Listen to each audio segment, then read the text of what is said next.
Imagine waking up, renting a premium office space in the heart of Abuja, designing official letters with the Nigerian coat of arms, and successfully convincing people that the president personally appointed you to run a brand new federal agency.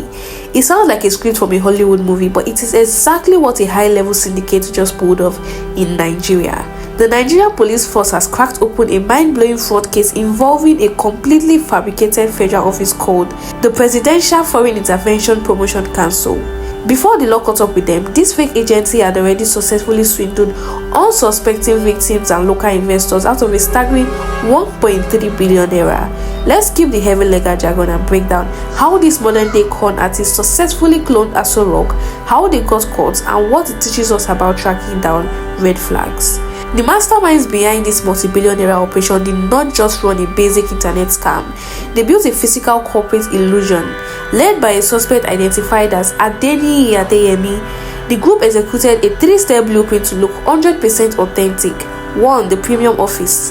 They secured a high-end office space in Abuja to serve as their headquarters. If a victim doubted them, they were simply invited to a beautifully furnished corporate office in the nation's capital. 2. Forged presidential crest.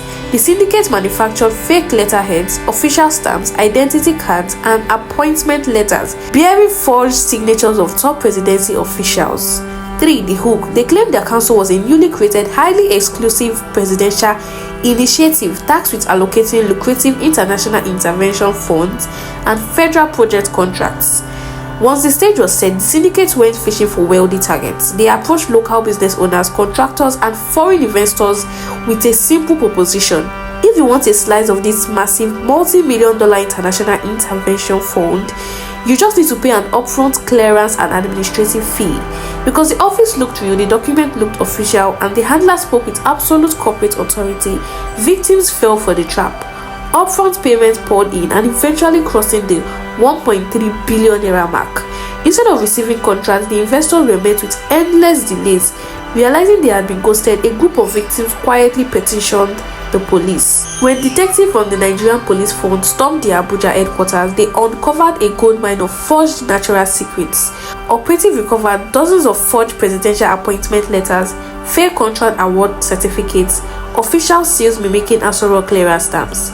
While the primary mastermind Adeniyi Adeyemi got wind of the raid and managed to slip away into hiding, the police arrested his father, who is heavily linked to the operation, alongside several key accomplices working inside the office.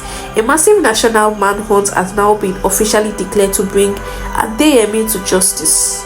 The 1.3 billion naira disaster proves that in Nigeria you cannot trust an organization simply because they have a nice office in Abuja or a coat of arms on their letterhead. If you're ever approached by a government council or agency for business, here are 3 things to look for immediately. 1. The official gazette.